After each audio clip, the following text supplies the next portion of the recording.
e ajuda depressa toda vez que guardares silêncio, o silêncio te guardará. Cada vez que te detens a contemplar a sementeira dos benefícios que já fizestes, adias a possibilidade de aumentar a lavoura do bem. O aluno mais valioso, para a sabedoria não é aquele que se faz mais admirado pela inteligência ou pela memória sim o que reproduz a lição recebida. Cada criatura no caminho é a tua oportunidade. Não nades contra a corrente no grande rio da vida. O êxito, na maioria dos casos, é fruto do consenso das correntes. Tudo é alegria, ensinamento e vitória, enquanto não nos cansamos de praticar o bem. A fé verdadeira manifesta-se ao mundo através das obras que realiza. A cruz das provações é caminho para o alto. Para quem dorme, luz e trevas não diferem. O descanso após o trabalho é construtivo e chama-se preparação para novo esforço. Não negues tua dádiva ao orgulhoso, ainda que o asco te desperte. Muitas vezes é mais necessitado que o mendigo humilde, que te inspira natural simpatia. Nossos verdadeiros parentes, depois da morte, são as obras que criamos.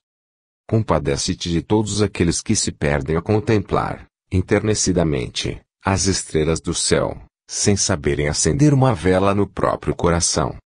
Há tanta leviandade em pedir definições absolutas de Deus, através da mente humana, como há loucura em exigir que o oceano se acomode nas dimensões de uma taça.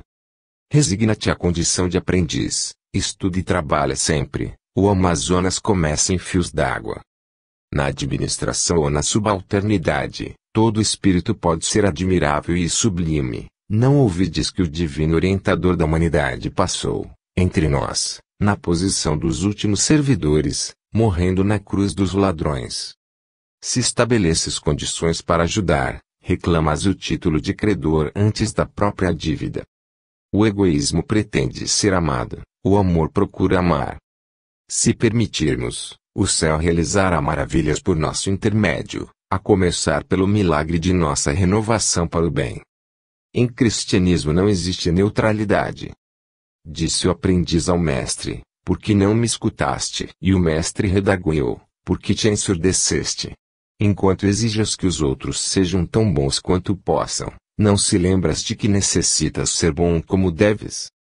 Quem transmite a calúnia é o companheiro natural daquele que a formula. O veneno da língua maldizente encontra vaso adequado no ouvido perverso que interrompe o serviço para dar-lhe atenção. Envolve-se o homem na atmosfera dos seus pensamentos, semelhante à flor nas ondas de perfume ou aranha, emaranhada nas próprias teias. Cuidando em velar pelos outros, não te percas de vista. Servir ao bem é o método de crescer em espírito. Nas escolas religiosas, existem crentes célebres pela grandeza dos seus conhecimentos e teorias, mas como acontece a famosa Vênus de Milo, requestada pela pureza de suas linhas, não tem braços para ajudar ninguém. A palavra de Cristo, no Sermão da Montanha, contém mais desafio que reconforto. Onde reina a compreensão, há o esquecimento do mal. O maior serviço que a criatura pode prestar ao Criador, é o fiel desempenho do próprio dever. Onde qualquer um enxerga a crueldade, o cristão descobre a necessidade. A boa vontade é o tijolo firme que todas as criaturas podem ceder ao edifício do progresso comum. O sentimento de agora é o pensamento de dentro em pouco e a realização de amanhã. Quando encontrares Jesus nos irmãos de toda parte, Jesus tomar-te-á para companheiro, em qualquer lugar. Quem se faz melhor dentro do lar auxilia a humanidade inteira. Cada espírito é um continente vivo no plano universal. O diamante jaz no cerro bruto durante milênios, a consciência divina dorme no homem em séculos numerosos ignorada. É inútil qualquer propósito de insulamento. Ninguém vive sem projetar a própria influência. Bilhões de seres respiram o mesmo oxigênio de que te nutres. Diógenes teria acendido a lanterna a fim de procurar um homem. Isso, porém, demonstrava que o grande filósofo não havia encontrado o homem dentro ele mesmo. O Sol comunica-se aos recessos do abismo, através de irradiações de força, a milhões de quilômetros. A nossa existência estende-se igualmente em todas as direções e profundezas. O sorriso é uma gota de luz. Pelo verbo da inteligência serás ouvido somente por alguns, mas pela voz do coração serás entendida por todos. Se não respeitas o horário, não te queixes do tempo. Nada existe sem significação na obra divina. O barro ajuda o verme auxilia a terra sustenta o grão e o grão alimenta o homem. Quando o coração se mantém cerrado, amontoam-se os problemas de ordem moral. O nome, o título, a condição e a estampa constituem, na esfera física, o exterior precário, sob a pátina do tempo. A substância real e eterna vive no íntimo. O homem verdadeiramente iluminado procede, na vida comum, à semelhança da seiva no âmago da árvore, alimenta, desde as raízes até a última fronde, sem se mostrar. A inteligência mais poderosa não é, geralmente, a daquele que se repotreia na sede administrativa, e a do conselheiro, muitas vezes desconhecido, que lhe indica o processo de governar. Não te confines ao extremismo. A eletricidade precisa de dois polos, a ponte apoia-se em dois encontros, e a locomotiva corre sobre dois trilhos. A bondade é o princípio da elevação. Para o homem iluminado a estrada não tem sombras. Quando o bem depende de consulta, o socorro chega atrasado. Acende tua lâmpada para a viagem do mundo, porque as lâmpadas alheias estão passando e tu ficarás às escuras. Aprende a começar e a recomeçar. Não há folhagem, antes da semente, nem frutos, antes das flores. Quando o homem reconhece o infinito da própria ignorância, começa a soletrar o alfabeto da sabedoria. Enquanto choras o morto querido, planta uma árvore benfeitora ou faz um gesto de caridade, tuas lágrimas não terão de todo corrido inúteis. Todo desejo é a potencial de criação. Não maltrates o corpo sob a alegação de que buscas honrar a vida. Seria louco o artista que esfacelasse o violino a pretexto de servir a música. Quem ajuda ao doente, contribui para a saúde de todos. De quando em quando, lembra-te de que só Deus é indispensável, a fim de que a vaidade não te visite o coração muitas vezes por dia. Não te estejas em privilégios outorgados por pessoas que, um dia, perderão as prerrogativas que desfrutam. Desconfia de toda felicidade que não seja acessível a todos, através dos degraus do esforço digno.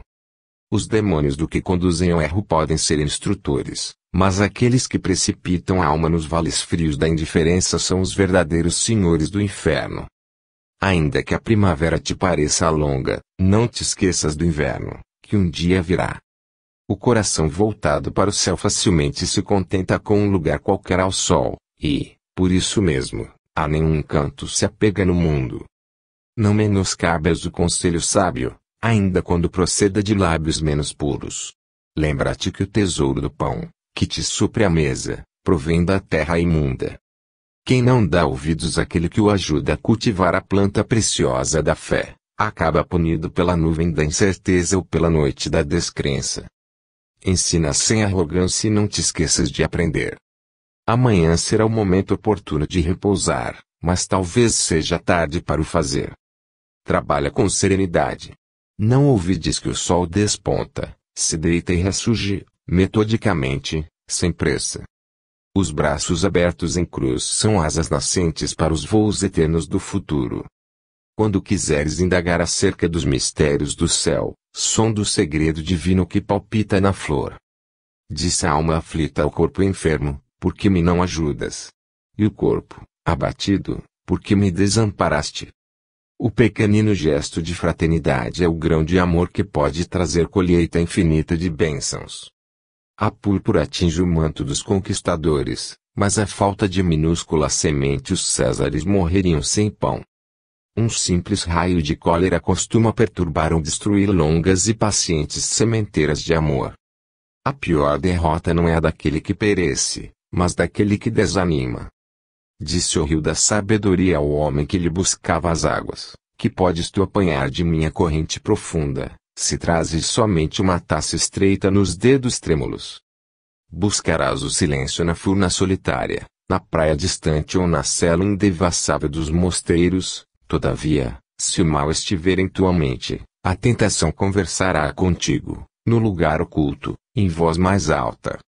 Orientarás muitos sucessos humanos com a tua palavra, mas, em todas as circunstâncias, serás amado ou detestado pelo tom de tua voz. A morte de um homem começa no instante em que ele desiste de aprender. Aqueles que se queixam de abandono são, comumente, os que mais se afastam dos outros. Ajuda é o caminho para que o caminho te possa ajudar. A maior pobreza não reside no cofre vazio e, sim, no coração ainda incapaz de abrir-se à infinita riqueza do bem comum. Se admiras o milagre e esperas por ele, por que não realizas, ainda hoje, o milagre do socorro e do alívio àquele que sofre mais que tu? Com sugestões de discursos, inscreves esclarecimentos na cabeça dos que te procuram e te ouvem. Com atitudes e exemplos, lavras o coração dos que te observam e acompanham. Quase sempre os bens nos afastam do verdadeiro bem. Procura aquilo que realmente é, a fim de que não te encarceres nas aparências. O fervor da vida santa, misturado aos desejos humanos, é semelhante à chama carregada de fumo. Os hábitos somente podem ser modificados por outros hábitos. Tão elogiável é a cooperação, quanto lastimável é a interferência. O verbo calar é talvez o mais difícil de ser aplicado. Muitos observam, poucos discernem. Os trabalhos do mundo são as necessárias operações da vida na guerra contra a ignorância. Simplifica sempre e seguirás sem dificuldades. Quem reprova sem reservas, seca é o manancial da cooperação. O credor mais cruel é aquele que recorda ao beneficiado o imposto obrigatório do reconhecimento. Quem recebe a visita do tédio em verdade ainda não penetrou o templo do serviço. Auxilia o companheiro, enquanto lhes podes divisar o alívio. Amanhã, a morte poderá imobilizar-lhe os lábios, e todo óbolo tardio equivale à recusa. Quando a caridade se alia à censura, mais se parece a um anjo armado de farpas. Não repitas apressadamente aquilo que ouves, muitas vezes, há um abismo entre os fatos e as informações. Quem conhece compreende, e quem compreende ouvida todo mal. Desalentar o próximo é envenená-lo. O suor é sempre um grande mestre. Não interrompas a manifestação de carinho, a vida também é igual à máquina, que não funciona sem óleo. O discutidor nem sempre reconhece que uma hora de ação edificante poderia dispensar muitos anos de palavras vazias. A luz de tua inteligência deve iluminar as trevas, e o remédio de tuas mãos é socorro que o seu envia ao doente. Quando o orgulho recebe uma dádiva do vizinho, sente-se humilhado, quando não a recebe, declara-se vítima da ingratidão.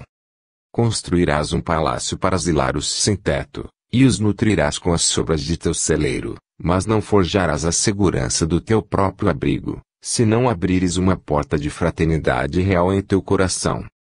O corpo é um batel cujo timoneiro é o espírito. À maneira que os anos se desdobram, a embarcação cada vez mais entra no mar alto da experiência e o timoneiro adquire, com isto, maior responsabilidade. Não arruines o bom humor de quem segue ao teu lado, porque a alegria é sempre um medicamento de Deus. Suporta o fardo de tua dor, avançando na estrada da vida heroicamente, ainda que seja 1 centímetro por dia. Lembra-te de que hoje a noite maternal te enxugará o pranto com o repouso obrigatório, e de que amanhã o dia voltará, renovando todas as coisas. A consciência, como tudo no mundo, apresenta inúmeros graus, e a culpa varia com eles. Cada qual tem sua missão, o buril lavra a pedra se transmudará na estátua, a estátua se exibirá à admiração em praça pública, mas não te esqueças e honra também a rude ferramenta, que humilde se recolhe, à espera de novo serviço. Crê em Deus e crê em ti mesmo. A majestade da árvore frondosa dorme embrionária na minúscula semente.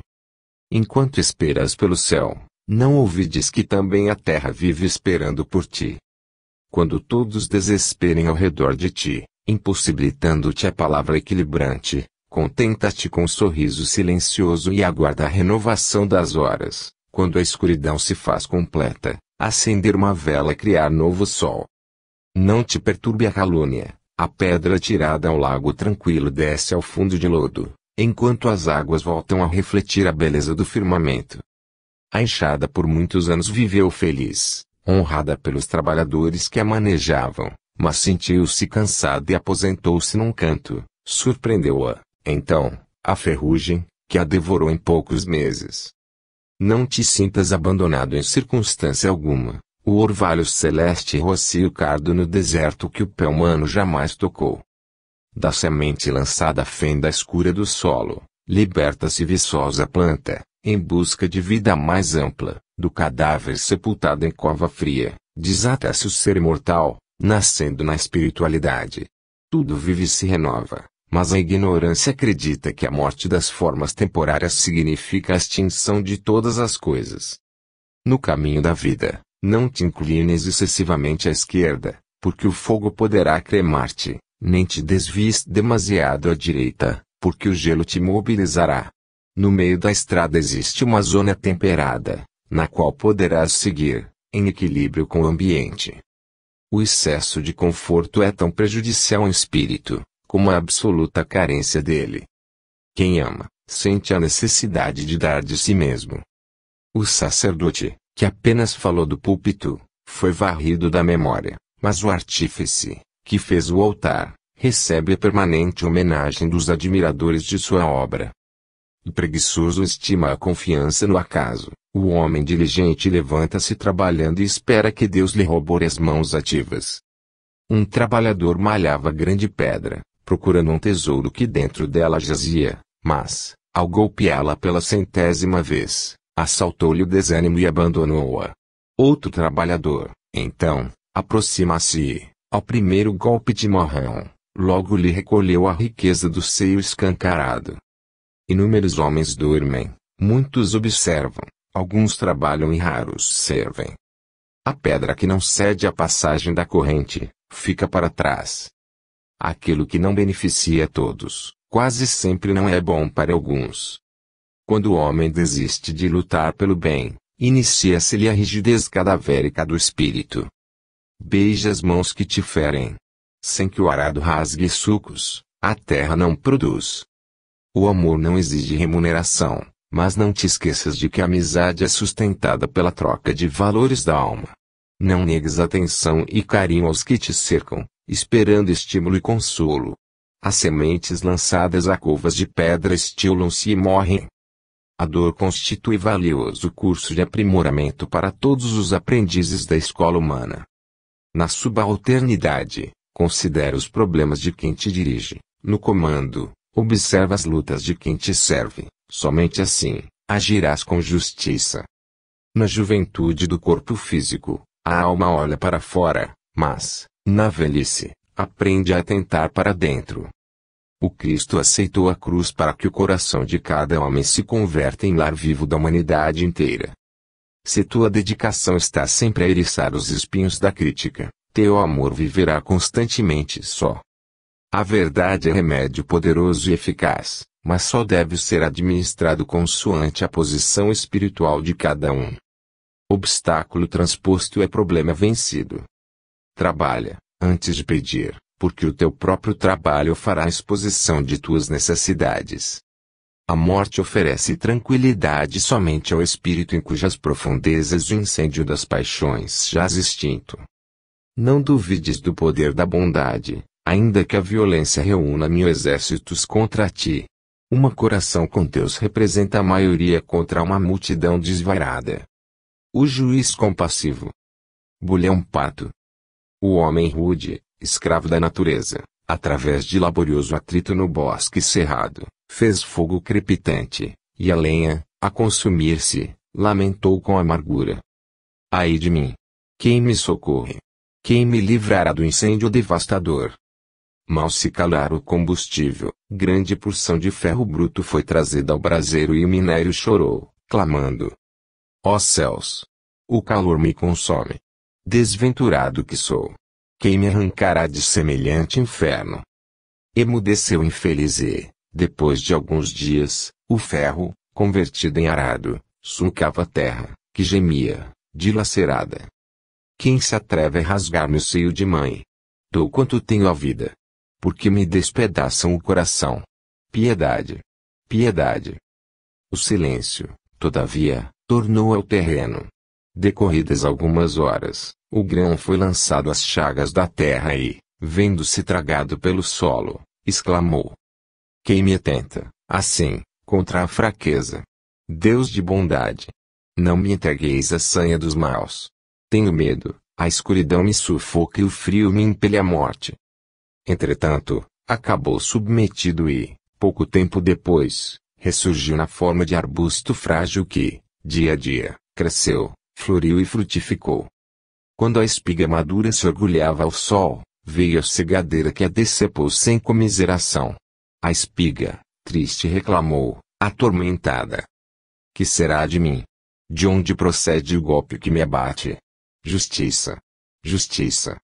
O debulhador, contudo, em momentos rápidos, cortou-lhe a voz, e agora, em lugar dela, apareciam bagas robustas e anchas de si. A breve trecho, estas foram precipitadas na canora do moinho e, quando a enorme pedra realizava o esmagamento, encheu-se o ar de brados comoventes. Socorro! Socorro! Salve-nos! Salve-nos! O serviço da velha mó impôs, sem demora, estranha inquietude, e onde existiam grãos preciosos apareceu-lhe a farinha, a qual, parecia, nada haveria de perturbar.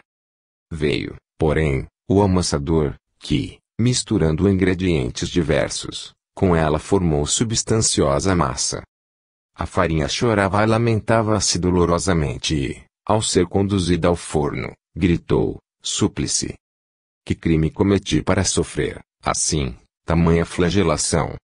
Pouco a pouco, o fortíssimo calor a emudeceu, findas algumas horas, era ela formoso pão na mesa do homem.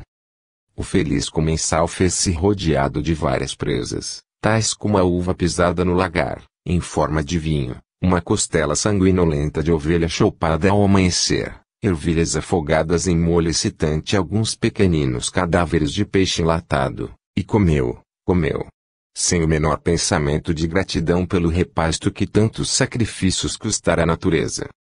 Repetia-se, diariamente, a mesma cena, quando o céu, compadecido e preocupado, enviou a fé ao gastrônomo esquecido de si mesmo, e, com delicadeza, a virtude divina o convidou a trabalhar na sementeira do bem. Não seria razoável dar alguma coisa ao mundo que tudo lhe dava, auxiliando a terra, de algum modo, no amparo às criaturas inferiores? O homem, no entanto, desferiu gargalhada escarninha e, menosprezando-a, refestelou-se em veludosa poltrona onde se pôs a roncar. Reparou a fé, sob forte assombro, que enquanto o ferro, o grão e o animal se achavam despertos, atendendo à finalidade que lhes competia nos círculos da vida, o homem, na vigília ou no sono, guardava as mesmas características de inconsciência quanto à própria destinação. Em face de tanta dureza, retornou ela ao paraíso, onde relacionou o que observara, rogando, então, ao divino poder forçador enviado ao homem, com as atribuições de juiz compassivo e reto, a fim de despertá-lo. E veio a dor, e com ele ficou. De longe. Maria Lacerda de Moura. A morte não é o milagroso país do sonho. É novo passo na jornada do grande ideal. E, da eminência do monte a que somos conduzidos pela verdade, contemplamos o apagado liliput em que os homens se agitam. Desenrola-se o panorama terrestre aos nossos olhos, mas não é a sátira ou desprezo que provoca, é a piedade com o remorso dilacerante de não haver compreendido os pigmeus do orgulho e da vaidade, enquanto nos hospedamos em seu reino prodigioso de paixões e de brinquedos. Quando passei do proscênio aos bastidores, e pude repetir a mim mesmo as palavras está representada a peça, fino estilete de amargura se me cravou no coração. Desapontar a plateia sem ajudá-la. Frisar ali em cores vivas o destempero, a maldade e a ignorância ferretoara com o aguilhão candente da crítica exacerbada. Ante a grotesca figura dos heróis de mentira, dei asas livres à revolta e perdi a oportunidade de serviço construtivo, zurzindo os pavões e as gralhas, os abutres e os chacais, que comigo representavam, fantasiados em autêntica pele humana. Ah! Se eu fosse um palhaço ou um bufão, pensei. O riso, porém, dificilmente me aflorava a face. Confrangeu-me, desde muito cedo, a tragédia da alma no purgatório humano, pus-me a indagar de mim mesma a causa de tanta desgraça, e ante essa realidade terrena o pessimismo ressecou-me a fonte da alegria.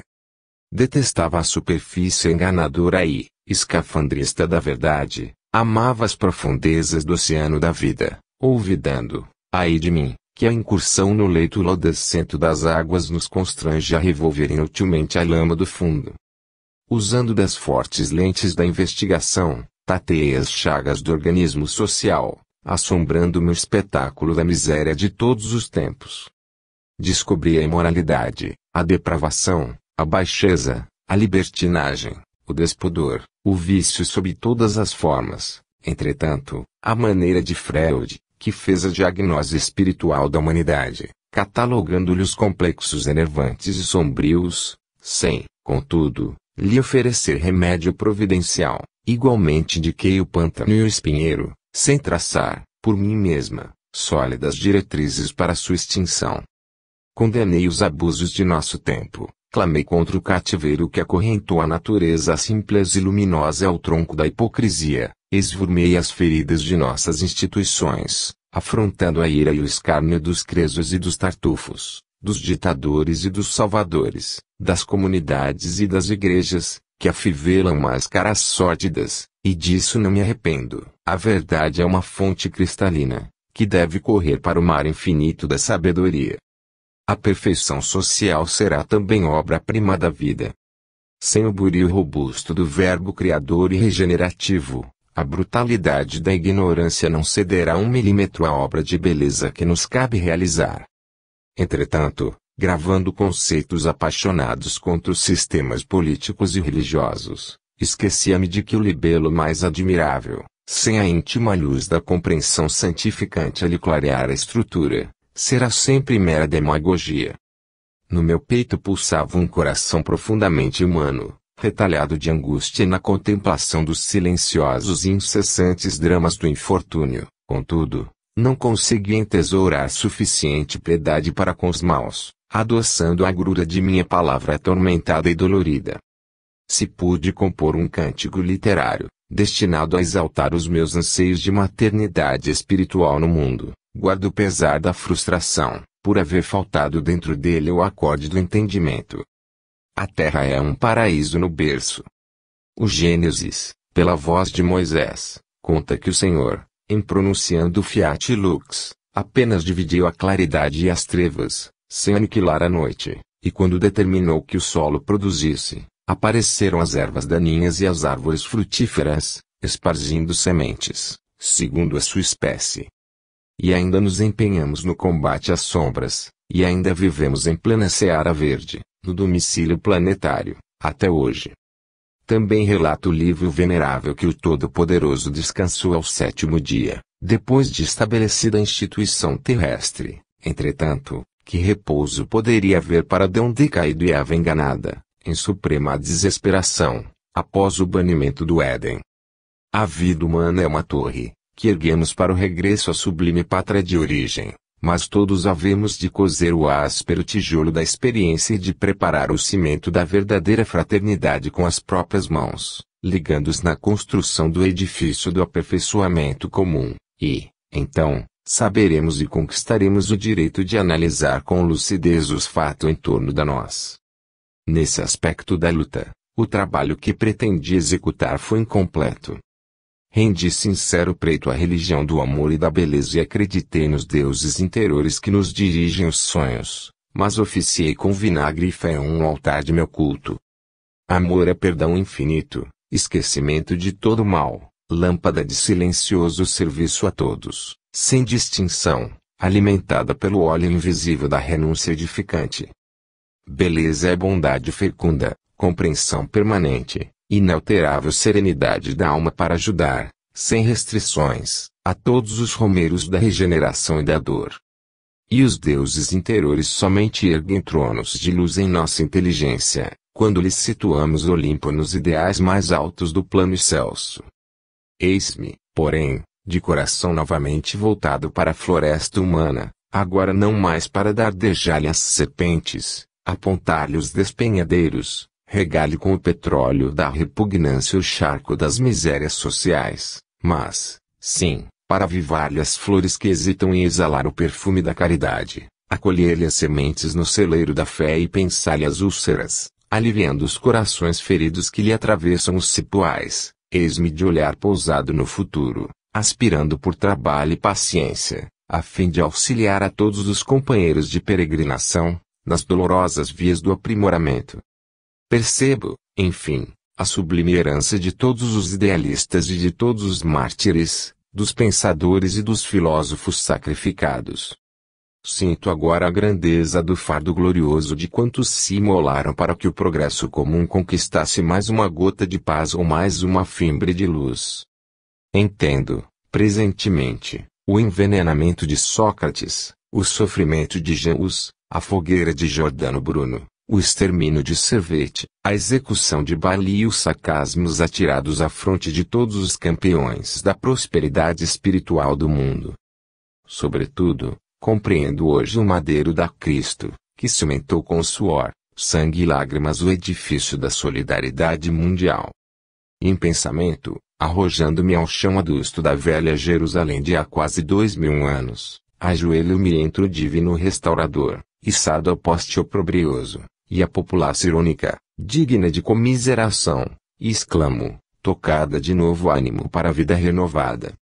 Senhor, que eu respeitei e admirei, entre os heróis santificados nas sombras da terra, e que hoje procuro amar com todas as fibras do meu coração, aberto ao sol da verdade, onde está a cruz redentora que deve enobrecer meus ombros. Tudo claro. Antônio Americano do Brasil. Depois da morte, não é o espetáculo grandiloquente dos mundos que te assombrará o espírito redivivo. Por mais que se deslumbre a criança num palácio de maravilhas, não se verá exonerada da imposição do crescimento. Tudo é sequência nos trilhos do universo. Não terás a maior revelação na luz de Sírio ou na paisagem de Júpiter. A surpresa estarrecedora flui de nós mesmos. Na contemplação do que fomos e somos. Sem subterfúgios. Sem máscaras. Sem mentiras. Tudo lógico, tudo vivo, tudo claro. Enquanto nos sobrepuja a natureza animal, nossa mente rasteja na argila vil, e, em razão disto, havemos de sujeitar-nos a iteradas experiências no campo físico, em obediência às leis que presidem a vida vegetativa.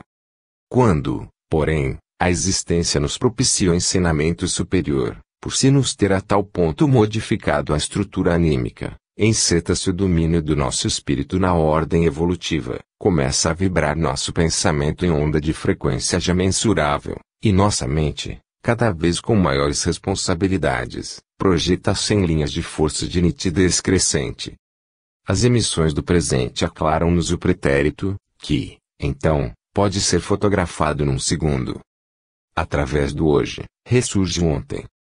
A existência no corpo de carne é a chapa negativa. A morte é o banho revelador da verdade, porque a vida espiritual é a demonstração positiva da alma eterna.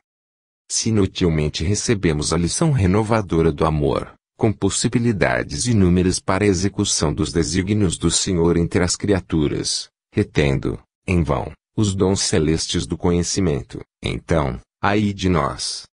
Porque a justiça nos pedirá contas. Porque a fé nos erguerá. E porque a realidade nos falará duramente. Não ouvides que em nós mesmos reside a luz imperecedora que em nosso caminho fará tudo claro, quando a nossa consciência, já esclarecida e responsável, se vê desnuda pelo sopro da desencarnação. Mentalismo. Miguel Couto. O progresso do mentalismo abrirá, indubitavelmente, novos rumos à medicina para o engrandecimento do futuro humano. O corpo físico é máquina viva, constituída pela congregação de miríades de corpúsculos ativos, sob o comando do espírito que manobra com a rede biológica dentro das mesmas normas que seguimos a utilizar a corrente elétrica.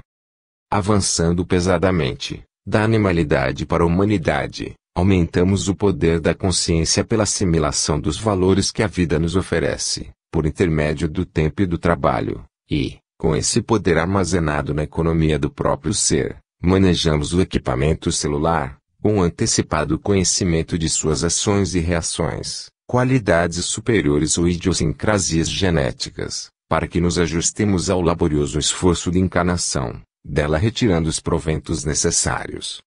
À custa de insano trabalho, imerge a alma do passado obscuro, elevando-se para as zonas de equilíbrio e sublimação, deixando, porém, na retaguarda, verdadeiros mundos submersos, dos quais recebe apelos deprimentes, que, muita vez, a compelem à estagnação nas atrevas. Tudo é vibração, movimento, magnetismo e eletricidade, nos domínios quase desconhecidos da matéria e do espírito, cujo ponto de interação estamos singularmente distantes de alcançar. O homem, na estruturação fisiopsíquica, é uma grande bateria criando e acumulando cargas elétricas, com que influencia e é influenciado. Todo sentimento é energia estática. Todo pensamento é criação dinâmica. Toda ação é arremesso, com todos os seus efeitos. Cada individualidade, assim, conforme os sentimentos que nutrem na estrutura espiritual e segundo os pensamentos que entretém na mente, atrai ou repele, constrói ou destrói, através das forças que emite nas obras, nas palavras, nas atitudes, com que se evidencia pela instrumentação mental que lhe é própria. A saúde é questão de equilíbrio vibracional, de conformação de frequências. Naturalmente, enquanto na Terra, esse problema implica uma equação de vários parâmetros, quais sejam a respiração e atividade, o banho e o alimento. Forçoso é, todavia, convir que as raízes morais são sempre os fatores de maior importância, não somente na vida normal, senão também, e em particular, nas horas conturbadas. Cada alma vive carregada dos princípios eletromagnéticos gerados por ela mesma, projetando ondas que, na essência, são os fluidos positivos ou negativos com os quais jogamos no campo de atividades a que fomos chamados ou conduzidos. Nossa mente vive cercada de forças complexas que procedem das constelações próximas e remotas, do Sol, da Lua, da própria Terra, dos nossos semelhantes e dos seres superiores e inferiores que partilham conosco a habitação coletiva. Achamo-nos, no planeta, como que presos a poderoso imã, desenvolvemos nossas virtudes potenciais, apuramos tendências e recolhemos as vantagens da educação espiritual. Emitimos as irradiações que nos são peculiares e graças às quais somos aproveitados pelas potências sublimes, no serviço da humanidade, entesouramos nossa riqueza futura, ou por ela nos castigamos a nós mesmos. São os choques de retorno, em cuja manifestação somos sempre vítimas das cargas asfixiantes que arremessamos, no espaço e no tempo, ferindo pessoas e coisas, na tentativa de quebra da harmonia divina. Nossos sentimentos e pensamentos criam linhas de força, e, de start, conforme a nossa polaridade, ou se nos facilita a ascensão, que é a luz, ou sofremos retardamento em níveis mais baixos, quais os apresenta o mundo terrestre, voluntário cárcere de sombra. Tudo é santo nos círculos da natureza, mas a inteligência que se elevou na escala do aperfeiçoamento moral não professará o magnetismo dos seres em movimentação primária, sem dano grave a si mesma. A vida pede nossa renovação permanente para chegarmos ao solo divino, que lhe é meta fulgurante. Para isso é imprescindível aprender, transformar, agir e santificar, incessantemente, assimilando as ondas de vitalidade que nos cercam em nosso crescimento espiritual.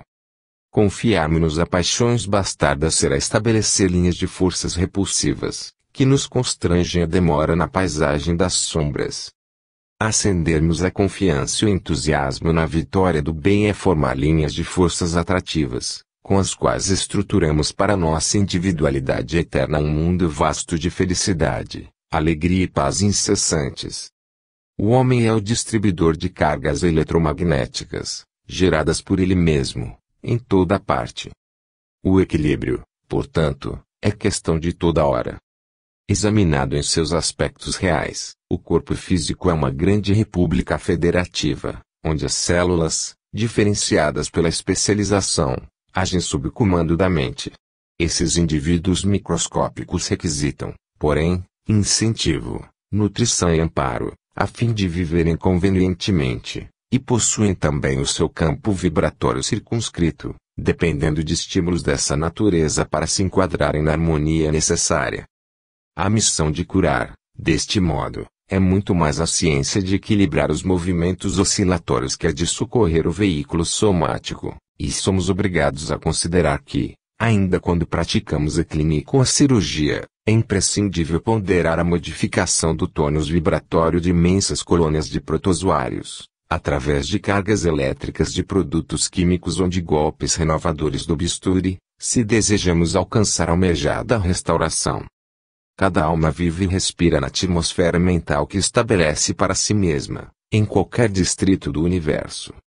Purifiquemos o pensamento, encaminhando as zonas superiores do nosso idealismo, buscando, simultaneamente, materializá-la no terreno chão da luta diária, criando novos motivos de felicidade, de confiança, de luz e de alegria, na esfera de nossas horas vulgares, e a harmonia será a resposta divina aos nossos empreendimentos. Embaixo, a inteligência encarnada sofre a influência de pesado clima vibratório, em vastíssimo parque de contrastes e de experiências, na condição do aluno que se deve impor estudo e exercício para alcançar o conhecimento. Em cima, resplandece a lei cósmica, retribuindo a cada criatura, no tempo e no espaço, conforme as próprias obras. A ciência mental, com bases nos princípios que presidem a prosperidade do espírito, será, no grande futuro, o alicerce da saúde humana. Saudando, assim, o porvir da humanidade, exaltemos o médico divino que, sem usar sequer uma gota de elixir da terra, atuou na mente do mundo, legando-lhe a fonte renovadora do Evangelho, com o qual, na esteira infinita das reencarnações, gradualmente nos ajustamos aos deveres da fraternidade do trabalho, na real aplicação do amemo-nos uns aos outros, aprendendo a subir, vagarosamente embora, o monte da glorificação espiritual. Lembrete. Thérèse d'Ávila. O mundo é cerâmica sublime, em pleno cosmos. A carne é o barro, o espírito é o oleiro. Cada homem plasma seu destino de acordo com a própria vontade. Há quem fabrique ânforas para o vinho do Senhor, e há os que modelam cráteras para a cicuta da espírito. Companheiros da terra, faze da existência um vaso sagrado, em que a divina bondade se manifeste. Na pobreza ou na abastança, na felicidade ou na desventura, não te esqueças de que a vida corpórea e divina agila em tuas mãos. Conheçamo-nos. Farias Brito. Asseverava o velho Heráclito, quando os olhos acreditam observar alguma coisa de permanente, em verdade são vítimas da ilusão. E o homem, que atravessa as reduzidas dimensões da experiência sensória, reconhece, de mais perto, a profunda realidade do certo, quando consegue elevar-se no quadro conceptual da vida em si mesma. Dentro do universalismo que a morte nos descerra, a consciência junge da carne terrena crisálida da inteligência infinita, em cuja grandeza o nosso eu se diluísse a mesquinha, aguardando a possibilidade de vir a ser, na expectativa da herança divina. Aquele tudo flui da filosofia grega patenteia-se claramente aos nossos olhos, quando, de ângulo mais alto no edifício dos fenômenos, podemos observar o contínuo envolver de tudo o que nos rodeia a atividade terrestre, no multifaro aspecto do ser. Tudo no mundo é transformação e renovação. E o homem, psíquico, diante do porvir glorioso a que se destina, é, ainda, a larva mental no ventre da natureza. Conhecermos-nos é o primeiro dever imposto pela razão pura. Penetrar a essência da nossa mais íntima estrutura, para descobrir nossa individualidade incorruptível, investindo-nos na posse de nossos títulos morais, constitui o passo fundamental para o engrandecimento filosófico, dentro do qual resolveremos os antigos e sombrios enigmas da alma humana. Ocioso, assim, é encarecer agora os estéreis conflitos da ira ou da palavra, de que já nos libertamos. Comentar o cristicismo de Kant ou o positivismo de Auguste Comte, quando a flor do nosso entendimento desabrocha noutros climas, seria o mesmo que exigir à planta o inconsequente recuo à bolsa escura do solo, onde o germe desintegrou os efêmeros envoltórios da semente. Disse Berkeley que toda a realidade jaz encerrada no espírito. E não tem hoje maior novidade além desta. O progresso do homem e a purificação da alma representam, no fundo, expansão da consciência. A mente encarnada é ponto minúsculo da mente universal, conservando estreita analogia com a célula aparentemente perdida no edifício orgânico, em cuja sustentação desempenha funções específicas. Contida na totalidade, mantém o potencial da grandeza cósmica, com deveres de maturação e burilamento, porque, somente além da catarse laboriosa de si mesma, consegue transcender o tipo normal de evolução no planeta. Então, alarga-se em sensibilidade e conhecimento, dilata seu raio de ação em círculo cada vez mais vasto, supera as qualidades inerentes aos padrões vulgares em que se desenvolve, e os ultrapassa, assim se aproximando da glória imanente do todo. Eis porque, se me fora possível, proclamaria daqui, onde novos problemas me assoberbam augusto raciocínio de aprendiz da verdade, a lógica simples do espiritismo como a base da escola filosófica mais imediata e mais aceitável à média intelectual do mundo. Não há vida sem morte, nem expansão sem dilaceramento. A santificação em alicerces do saber e da virtude é obra de crescimento, de esforço, de luta. O outro mundo é a esfera de matéria quintessenciada, em que nossas qualidades se destacam. Não existe milagre. Os únicos mistérios do céu e do inferno palpitam em nós mesmos. A vida é onda contínua e inextinguível a manifestar-se em diversos planos. E a individualidade é um número consciencial que, ou se ilumina, afinado com os valores de sublimação, ou se obscurece, em contacto com os fatores de embrutecimento a que se prenda, em vibrações de baixa frequência. Cada alma sente e atua pelo grupo de seres em ascensão ou em estagnação a que se incorpore, na economia do universo. O mundo, com os seus múltiplos departamentos educativos, é a escola onde o exercício, a repetição, a dor e o contraste são mestres que falam claro a todos aqueles que não temam as surpresas, aflições, feridas e martírios da ascese. E dentro dele, na atualidade das pesquisas filosóficas em que procuramos eleger a psicologia para sentar-se no trono da ciência e legislar sobre os seus princípios e indagações, o espiritismo, banhado pelas claridades do Evangelho, é o melhor caminho de elevação e a fórmula mais simples de auxiliarmos o pensamento popular e o sentimento comum, no serviço regenerativo, em função de aperfeiçoamento. É por isto que, voltando a escrever algumas palavras para os companheiros de jornada do nosso século, engrandecido por singulares realizações da inteligência atormentado por amargas desilusões, não me praz o comentário clássico dos doutrinadores mergulhados na corrente profunda das observações e das deduções, para só repetir, de mim para comigo, as corriqueiras e sublimes palavras do velho oráculo sempre não, homem, conhece-te a ti mesmo. Visão nova. Inácio Bittencourt. Você pergunta e quais as primeiras sensações do eu, além da morte, e eu devo dizer, antes de tudo, que é muito difícil entender, na carne, o que se passa na vida espiritual. As ilusões da vida comum são demasiado espessas para que o raio da verdade consiga varar, de pronto, a grossa camada de véus que envolvem a mente humana. Há vastíssima classe de pessoas que se agarram às situações interrompidas pelo túmulo com o desespero somente comparável às crises da demência total. Para nós, entretanto, que possuímos algum discernimento, por força da autocrítica, que não somos nem santos nem criminosos, as impressões iniciais de além-túmulo são de quase aniquilamento. Só então percebemos a nossa condição de átomos conscientes. À nossa frente, os valores diferem numa sucessão de mudanças imprevisíveis. Há transformações fundamentais em tudo o que nos cerca. O que nos agradava é, comumente, razão para dissabores, e o que desprezávamos passa a revestir-se de importância máxima. A intimidade com os outros mundos, tão celebrada por nós, os espiritistas, continua a ser, como sempre, Um grande e abençoado sonho. De quando em quando, o obreiro prestimoso, na posição do aprendiz necessitado de estímulo, é agraciado com uma ou outra excursão de mais largo voo, mas sempre condicionado a horário curto e a possibilidades restritas de permanência fora de seu habitat, o que também ocorre aos investigadores da estratosfera que vocês conhecem aí, viagens apressadas e rápidas, com limitação de ausência e reduzidos recursos de sustentação.